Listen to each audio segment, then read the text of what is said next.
Hi guys, Bacchus Bruce. Got a good looking food and wine pairing tonight. This is the smoked pork loin. Got this at a place called the European Market over in nearby Castro Valley.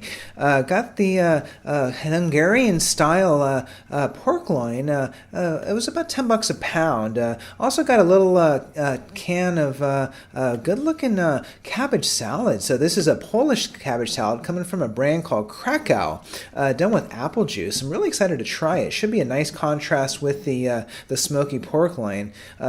Kind of heated it up, sliced it thin with a little bit of rosé wine and a very, very pronounced smokiness. The whole room smells like smoke, actually. And we're doing that with a little bit of a Canadian quinoa, which I picked up at the grocery outlet in Hayward. It was like $7 for a 5-pound bag. Really good value. Quinoa, of course, is a superfood. Most of the quinoa we're familiar with has come out of Bolivia, so Canada does make a quinoa as well. A little bit different, kind of hard to cook. It always seems to come out a little bit gummy, but certainly loaded with nutrients, and I think it might make a nice contrast with the pork loin. So good looking plate here. Doing that with a Bonfleur Languedoc 2011 red wine blend. Don't know exactly what the composition is. I'm guessing it's a GSM, Grenache Soir Mourvèdre. Check out the tasting video because it really is a wonderful wine. So without further ado, let's just kind of jump right into it. So again, the pork loin, as I mentioned, was very, very smoky. So let's just take a small bite and see how that came out.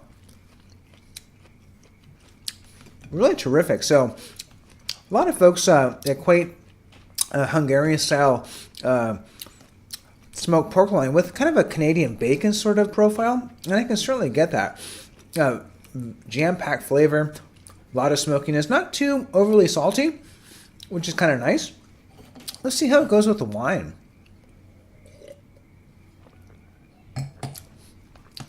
And the wine is really kind of a ripe style, kind of a nice pairing, actually. It really kind of doesn't overpower the smokiness a little bit.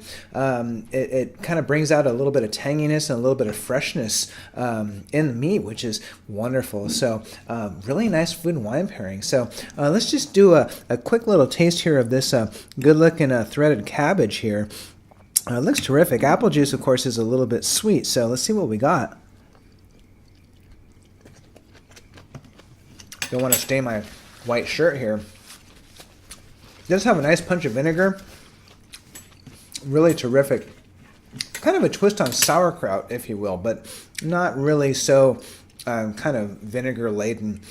I think it might go nicely with the wine. Let's see what we got. And really terrific. Kind of brings out the smoky char kind of barrel notes to the wine with the sweetness. Food and wine pairing is always so much fun. We got some quinoa, so let's just take a quick bite here before we cut and see what we got with the wine. So I put a little bit of salt, a little bit of parsley in the quinoa, kind of a nutty texture. You can do a lot of things with quinoa. It's really very versatile. So if you haven't tried quinoa, make sure you pick up a bag and experiment, because it is really kind of a fun starch alternative to rice or pasta or anything else. So, and how that goes with the wine. And it's not a whole lot of oomph in the quinoa, but it certainly does work nice with the wine, and the whole dish is really wonderful. The wine is terrific. Have a beautiful food and wine pairing. Thanks for stopping by. Budget Wine, Bacchus Bruce. We'll see you in the tasting room.